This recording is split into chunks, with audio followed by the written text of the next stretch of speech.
Ini kurang lebih 40 triliun dilakukan oleh 2 orang, yaitu Bencok dan AHA. Masyarakat tentunya banyak menduga-duga gitu ya. Apakah kasus-kasus hukum juga akan bisa dipolitisasi gitu kan. Tajam ke atas, humanis ke bawah. Kementerian ya melaporkan itu otomatis kita udah bilang bahwa ini 50% akurat ini terjadi. Jadi inilah menjadi pintu masuk kenapa kita melakukan perkara bersih-bersih BUMN.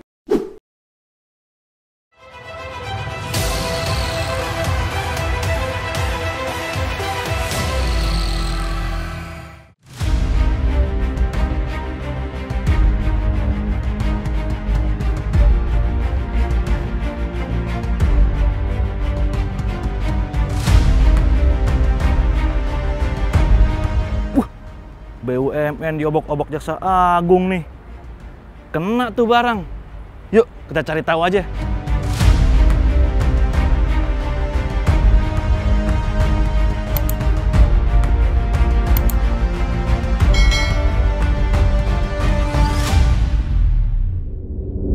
Kawan Akurat, bertemu lagi dengan saya Aldi Gultom dalam program Akurat Talk, Kena Tuh Barang.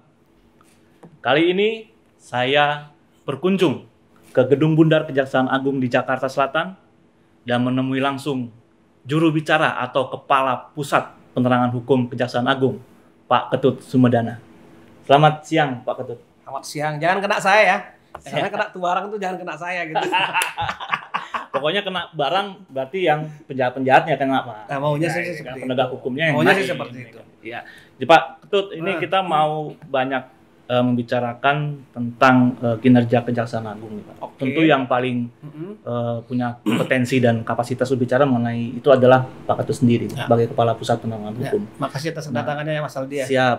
Ini kita diterima langsung oleh Pak Ketut di sini, sungguh kehormatan juga buat Akurat Talk dan teman-teman redaksi dari Akurat.co. Salam dari tim redaksi kami, Pak. Pak Ketut, ini secara khusus ini kami mau mengeksplor lagi mengenai isu bersih-bersih di badan usaha milik negara. Ini kan menarik nih. Perusahaan-perusahaan pelat merah. Ya. Mungkin untuk pertama kalinya ya dalam sejarah Republik ini secara gelondongan jadi sorotan publik. Secara gelondongan tuh jumlahnya belasan itu. Jadi sorotan publik dan itu dimulai dari permintaan langsung dari Pak Menteri ya. Erick Thohir kepada Pak Jaksa Agung Senetiar Burhanuddin untuk menyorot kasus-kasus yang diduga itu kejanggalan di tubuh BUMN. Itu kan sebuah kemajuan ya, Pak ya, kalau kita bisa bilang. Dan Pak Jaksa Agung sendiri menerima itu dengan dengan tangan terbuka. Dan yang mau kita tanya itu bagaimana sih, Pak, awal mulanya komunikasi antara Pak Jaksa Agung dengan Pak Menteri ini sehingga ini ceritanya panjang makin jadi bola salju yang menggelinding gitu, Pak, penegakan hukum di BUMN ini. Saya cerita panjang dulu ya. Jadi tahun 2021 awal mulanya bahwa kejaksaan menangani perkara yang prestisius yaitu Jiwasraya yang terkait dengan BUMN ya. Jadi Jiwasraya ini kerugiannya cukup fantastis, sekitar 16 triliun. Ya. Kita lakukan penyidikan dan itulah pertama kali perkara yang terkait dengan BUMN jumlah yang cukup signifikan, 16 triliun kerugian negara. Nah, dari sana memang perkara ini yang cukup rumit karena apa? Terkait dengan tindak pidana atau modus operandi baru yaitu terkait dengan pasar modal. Dia memanfaatkan potensi keuangan Jiwasraya yang terkumpul begitu banyak, keuangan masyarakat, ya kemudian mereka melakukan realisasi melalui pasar modal. Nah, inilah yang kita lihat namanya saham gorengan di sini. Dari sana kita dari Jiwasraya inilah memulai kasus-kasus baru, timbul Asabri. Ini yang bukan BUMN ini, tapi di bawah Kementerian Keuangan, tetapi di sisi lain mereka juga di bawah TNI, Polri, Asabri ini. Kerugiannya juga cukup fantastis, sekitar 22 triliun. Sehingga dua perkara ini yang menjadi kita masuk ke BUMN-BUMN yang lainnya. Ini kurang lebih 40 triliun dilakukan oleh 2 orang, yaitu Bencok dan AHA. Saya sebut AHA karena ada perkara yang masih jalan. Kalau Bene Cokro sudah tahu semua. Jadi inilah menjadi pintu masuk kenapa kita melakukan perkara bersih-bersih BUMN. Kemudian disambut baik oleh Pak Erick Thohir. Waktu itu jadi sebenarnya dari kejaksaan dulu ya yang kita mendahului dulu. Bukan Pak Erick yang ada kasus nih. Baru setelah itu baru Pak Erik melaporkan perkara Garuda. Oke. Yang kemudiannya notabene 8,8 triliun, sangat fantastik juga itu loh. Ini nilai-nilai triliunan. Triliun. Nah, di sanalah Pak Erik menyampaikan selain dilakukan penindakan, juga kita lakukan pendampingan dalam hal restrukturisasi Garuda. Nah, waktu itu kita punya pola penyelamatan istilahnya ya untuk Garuda, dan berhasil kita lakukan. Ya, bagaimana utang-utang Garuda ini kita bayarkan, bagaimana pola tata kelola BUMN terutama di Garuda ini kita lakukan, ya restrukturisasinya seperti apa, ya. Termasuk juga pilotannya seperti apa. Kita yang mendampingi sehingga Garuda sampai saat ini bisa eksis. Nah, ini kita lakukan karena perkara ini dulu dilakukan oleh teman-teman KPK, pidana suapnya, otomatis pidana pokoknya harus ada dong kan begitu. Nah, kita komunikasi dengan teman-teman KPK dan perkaranya sampai saat ini bisa kita buktikan semua. Baru ada perkara-perkara lain yang masuk yang sejak 2011 ini sampai sekarang kita petakan ada kurang lebih sekitar 14 perkara. Tentu tidak semua bisa disebutkan di sini karena ada beberapa perkara yang masih proses penyelidikan, beberapa perkara masih proses pengkajian, dan 14 kasus itu usianya berapa lama tuh kasus-kasus itu yang sudah dari tahun 2011 tadi Pak bilang, atau ada yang dari 2011 lebih banyak yang kasus-kasus lama? Ada kasus lama dan ada kasus baru. Yang kasus baru sudah kami sampaikan kemarin ya 2 hari yang lalu, ada namanya Dapen Pelindo, dana pensiun Pelindo, ada yang terbaru ada JOR, proyek JOR juga, yang terbaru ada Sigma. Jadi Telkom ini yang terbaru kita expose kemarin gitu loh. Yang lama-lama ada banyak lagi, ada Waskita, ada Waskita Beton Precast, itu ada semua gitu. Dan itu kerugiannya sampai 2,5 triliun yang itu malah baru lah perkara. Dan ini lagi bergulir semua. Tadi ada berapa kasus Pak plat merah yang ditangani? Kurang lebih sekitar 14 yang lagi berjalan. Ini ada sebagian yang sudah ingkrah, ya sebagian sudah ingkrah, sebagian yang masih ada proses penuntutan di persidangan, ya ada upaya hukum, ya. Sebagian ada proses penyidikan, sebagian masih dalam proses dipelajari. 14 itu banyak loh Mas. Iya. Jadi apakah kasus-kasus ini kasus lama yang mengendap di lembaga penegak hukum lain? Atau ini temuan dari internal Kementerian BUMN atau gimana tuh? Jadi nggak ada, kasus itu nggak ada yang mengendap ya. Karena kita pertanggungjawaban publiknya jelas. Ketika kasus itu sudah layak memenuhi syarat 183 KUHP bahwa perkara tersebut 2 alat bukti cukup dinaikkan ke penyidikan, kita naikkan penyidikan umum. Maka pertahap kita expose di media, kita rilis di media. Ketika itu sudah naik ke penyidikan umum, pasti kita sampaikan ke media. Perkara ini kita tingkatkan statusnya ke penyidikan karena telah memenuhi syarat yang layak bahwa perkara ini naik ke penyidikan umum. Itu ada 3 kasus yang naik ke penyidikan itu ya Pak? Yang kemarin ada 2. Ada yang kemarin ya. Kan kalau nggak salah yang tadi Geraha Telkom Sigma itu tadi satu. Terusnya yang Dapen. Terus Tol Japek 2. Tol Japek masih pendidikan umum. Ya ada 3 lah yang baru kita dana pensiun itu ya Pak ya. Yang lainnya sudah sampai penyidikan khusus karena sudah ditentukan tersangkanya, kerugian negara juga kita tentukan. Yang lainnya dalam proses sidang juga banyak. Ada. Ini kasus-kasus yang dilaporkan, maksudnya sebagian dilaporkan. Sebagian dilaporkan. Yang naik sebagian penyidikan temuan itu. kita. Sebagian temuan juga. Ya, kayak kasus Sigma Telkom kemarin saya sebelum proses press conference saya sampaikan ke media bahwa ini ada laporan dari internal itu pengaduan masyarakat Israel. Internal pemeriksaan. Pemeriksaan. Yang ngadukan mereka sendiri. Dari internal kementerian ya. Dalam yang dorong siapa? Ternyata Pak Erik juga yang dorong perkara itu untuk diajukan ke kita gitu loh. Artinya bersih-bersih BUMN ini kita lakukan ya semuanya, bukan hanya penindakan tapi pencegahan kita juga lakukan. Gitu loh. Pencegahan juga dilakukan. Kita lakukan pencegahan dan termasuk tata kelolanya ke depan ini seperti apa.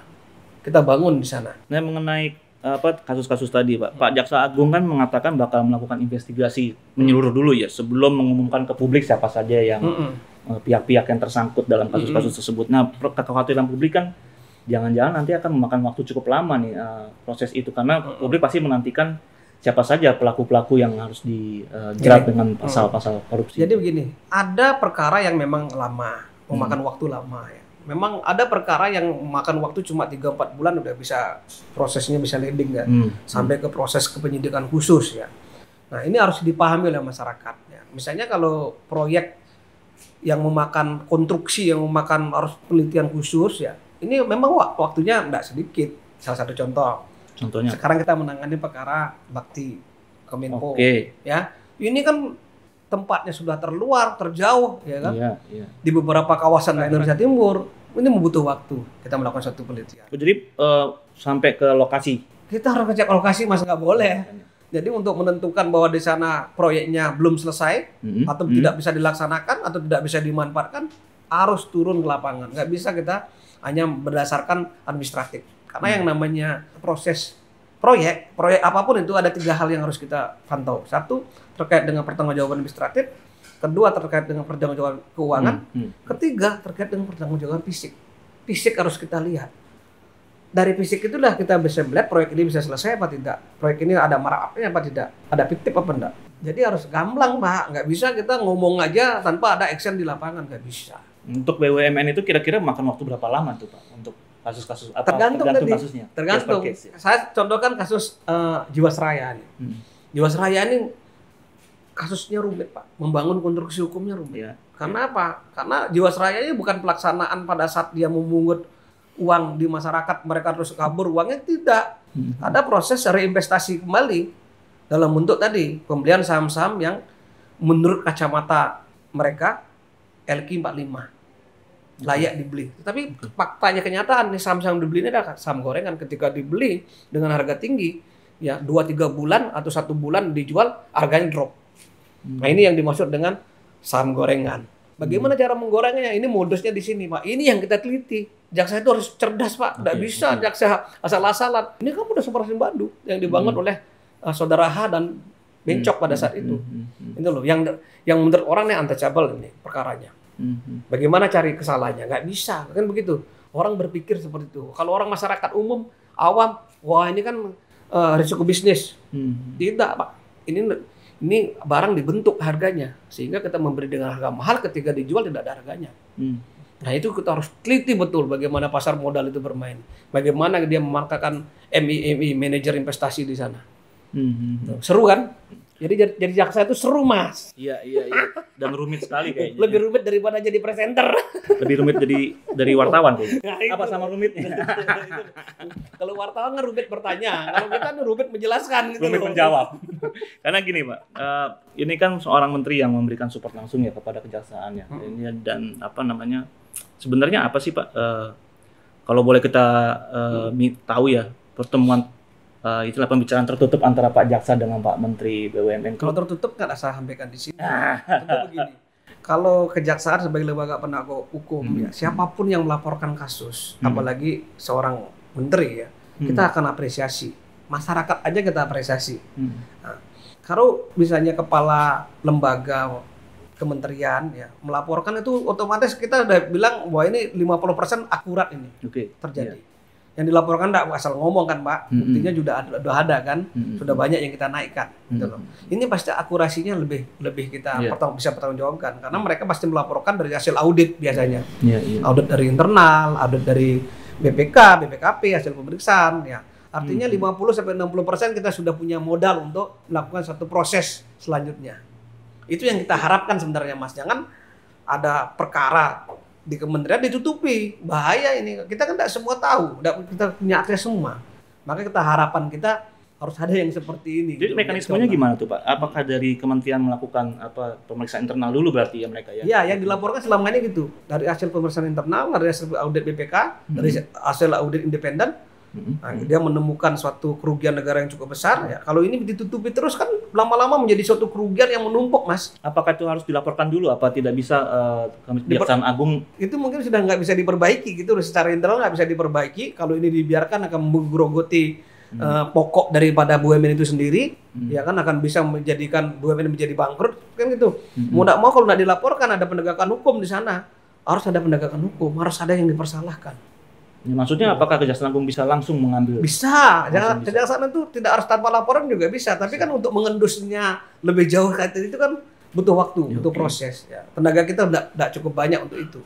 Dan ini diharapkan kementerian-kementerian lain mengikuti jejak. Harapan kita begitu. Serupa ya dengan harapan kita begitu.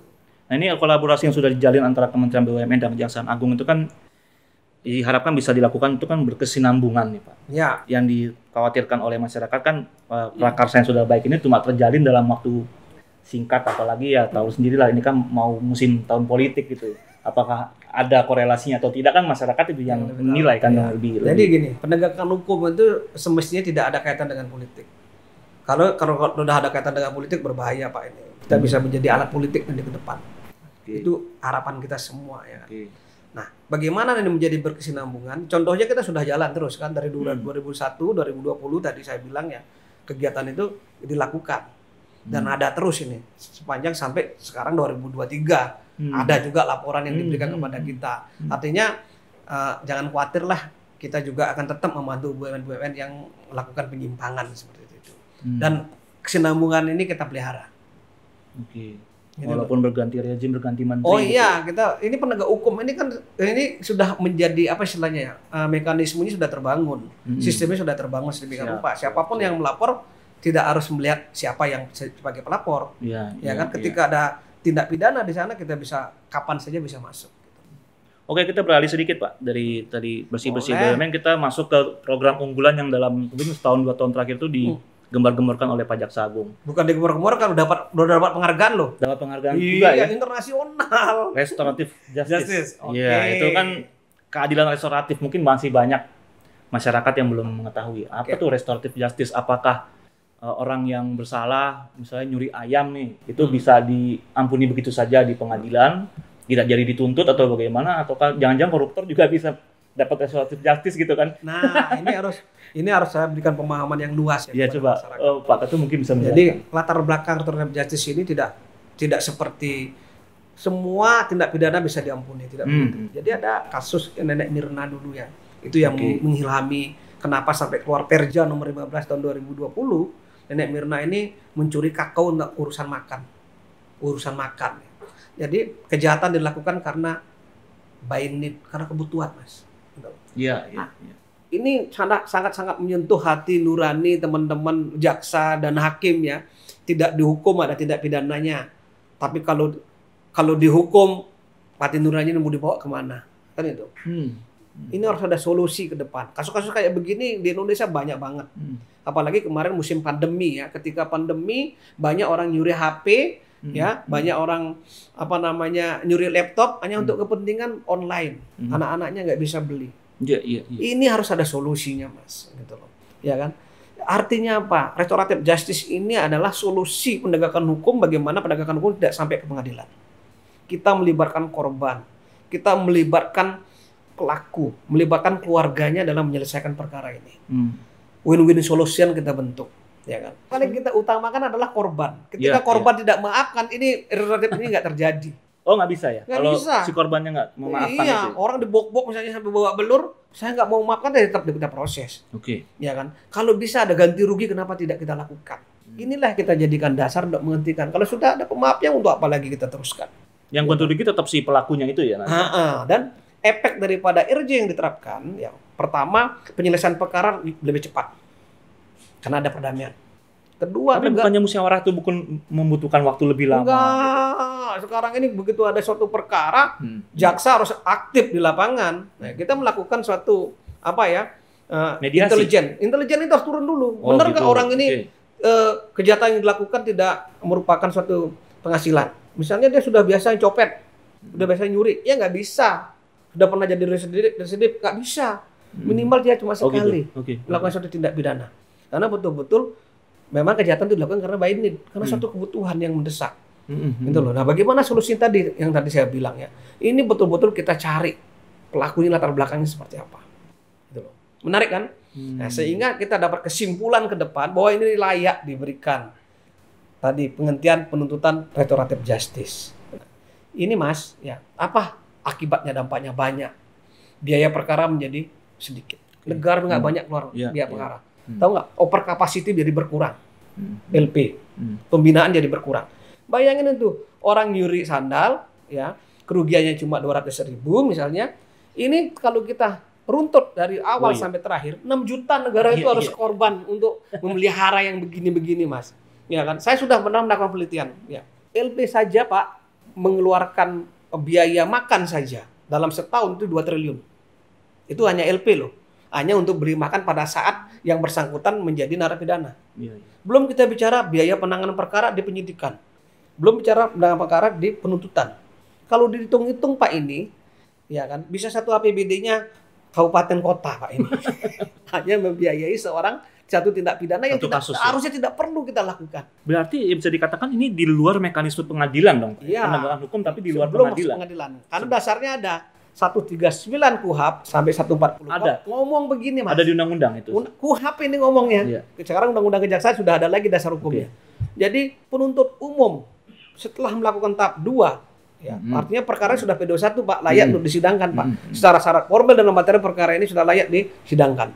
Ya kan? Setelah dilakukan tahap 2, wajib meneliti apakah perkara tersebut layak apa tidak dipersidangkan, dibawa ke persidangan. Kita masih diberikan napas 14 hari kalau mereka ini ditahan, ya kan? 14 hari dikasih napas, kamu limpahkan apa enggak?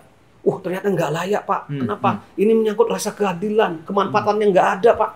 Hanya butuh kepastian aja di sini. Solusinya adalah tadi, restoratif justice. Kalau begitu penegakan hukum itu tidak lagi berjalan dong kalau begitu ya. Apa semua bisa dimusyawarahkan gitu ya? Kedepannya begitu. Kedepannya begitu. Kedepan begitu. Jadi konsep negara-negara maju ya, untuk restoratif justice ini negara maju sudah menggunakan pola ini, bahkan pola yang kita anut sekarang ya ini di profiling, dipotret, diberlakukan di negara lain karena ini paling efektif. Tapi tidak semua perkara. Tadi semua perkara. Ada syarat-syaratnya tadi. Syaratnya apa? Tidak lebih dari 2.500.000 kalau kerugian. Kerugiannya. Dampaknya tidak meluas. Hanya terkait dengan pribadi orang itu saja. Yang pertama Mas, kalau nggak ada maaf dari para korban nggak bisa ini tetap jalan perkaranya. Ini di tingkatan kalau di pusat mungkin di Kejaksaan Agung apa segala macam gitu di wilayah Jakarta sekitarnya udah memahami itu. Tapi di daerah-daerah bisa berjalan sangat memahami, makanya sampai 2.500 sekarang kita. Ini setiap hari kita Mas 30 sampai 40 perkara kita RJ. Artinya apa? Yang di sana sudah paham, udah melek. Ini kalau perkara dibawa sudah nggak efektif, tidak menimbulkan rasa keadilan, justru dampaknya akan mencederai rasa keadilan. Itu loh. Ini setiap hari kita lakukan sidang RJ istilahnya. Kenapa kita tetap yang mengendalikan adalah Kejaksaan Agung agar tidak disalahgunakan? Ya kan, kita masih belum mempercayakan RJ ini diselesaikan sendiri oleh Kajari atau Kajati. Tapi jadi masih supervisi itu. Jampidum setiap hari Pak, bukan supervisi, tiap hari mereka melakukan ekspos di kita. Ekspos gelar perkara, bagaimana perkaranya, bagaimana ini. Repot juga ini ya. Nggak repot lah, sudah biasa. Penegak hukum kejaksaan udah canggih-canggih Mas, gitu loh. Pakai Zoom sekarang. Nah, Jampidum duduk jam 7 pagi. Ya, Pak, ya? Jam 7 pagi udah duduk ini. Nah, ini bagaimana nih? Perkaranya di mana? Di NTT Pak. Apa perkaranya? Dadat selesai Pak. Cuma 10 menit Pak dikasih waktu selesai. Ternyata benar perkara ini layak untuk di-RJ. Sampai kapan Pak Jampidum sendiri yang akan turun tangan untuk mengawasi itu? Ini nanti ke depan harapan kita. Kita percayalah bahwa jaksa di daerah juga punya integritas. Ya, punya kedisiplinan dalam penanganan perkara. Tidak main-main dalam suatu perkara. Dan Jaksa Agung sudah tegaskan tiap hari wanti-wanti jangan sampai ada mencederai perkara-perkara yang terkait dengan anak orang-orang kecil. Kalau itu sampai Anda langgar, selesai. Tidak saja saya tindak, tapi saya juga pidanakan. Nah, ketika kepercayaan itu sudah mulai kita tumbuhkan kepada semua yang ada jaksa di bawah, nanti akan dikendalikan oleh Kejati. Lama-lama kita serahkan kepada Kejaksaan Negeri ya. Kata kuncinya tadi orang-orang kecil ya. Iya, masyarakat. Maka dari itu kita punya tagline khusus, yaitu tajam ke atas, humanis ke bawah. Untuk orang-orang kecil sudahlah. Toh juga dia melakukan satu tindak pidana bukan karena niatnya mereka, tapi karena kebutuhan. Nah, ini yang perlu kita dapat perlindungan hukum bagi kejaksaan. Nah, semoga bisa dipahami ya teman-teman. Sudah terlaksana sekarang. Nah, tahun lalu kan Jaksa Agung melalui Jaksa Agung Muda Tindak Pidana Umum tuh menginstruksikan kepada seluruh satuan kejaksaan se-Indonesia untuk membentuk unit keadilan restoratif itu di wilayah hukum masing-masing daerah. Ya. Bagaimana kelanjutannya itu? Jalan semua Mas. Program kita tidak ada nggak jalan.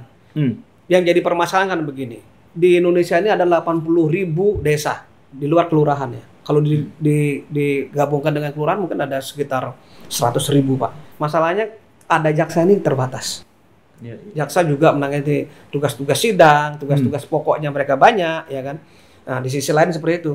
Nah, di sisi lain mereka harus continue merawat ini, gitu loh. Tapi dengan 100.000 tadi komposisi jaksa yang sangat sedikit, ya kita berusaha untuk membuat rumah-rumah restoratif di setiap desa ke depannya.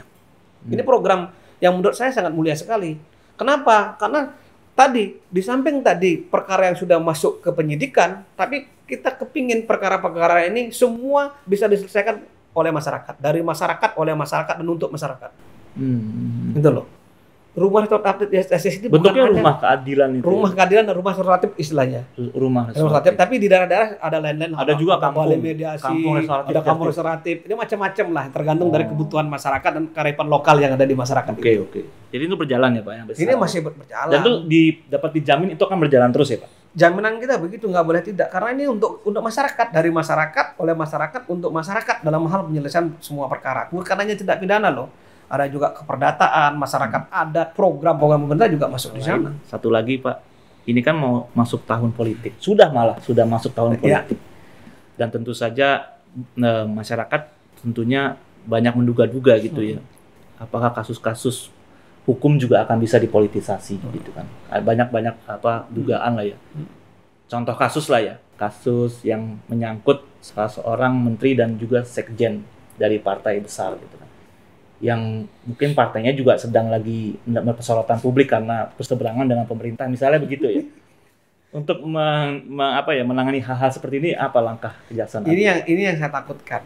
Yang saya takutkan seperti ini. Takut ada dipolitisasi karena tahun politik. Kalau tidak tahun politik takut dikriminalisasi.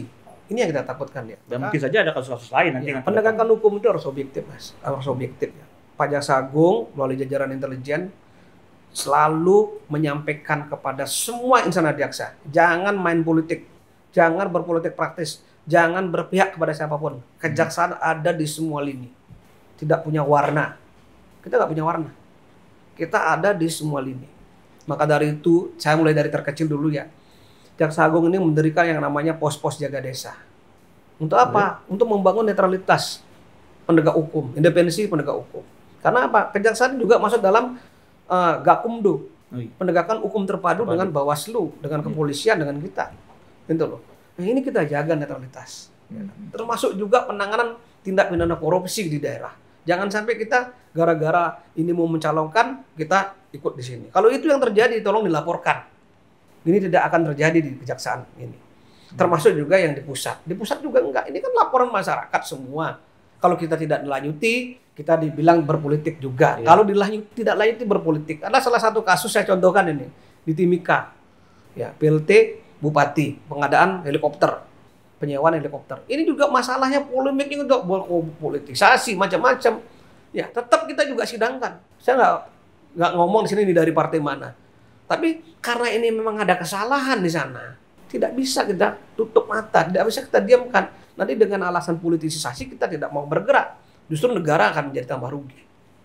Itu yang kita khawatirkan ke depan. Gitu. Ada strategi khusus nggak Pak untuk menangani kasus-kasus kayak gini? Nggak ada.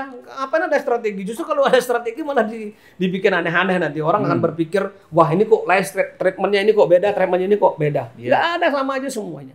Kita menangani perkara besar udah biasa dengan kerugian yang sekian triliun sudah biasa. Untuk itu tetap kita pakai kacamata kuda. Siapapun yang terlibat di dalamnya ya kita tetap laksanakan sesuai dengan aturan hukum.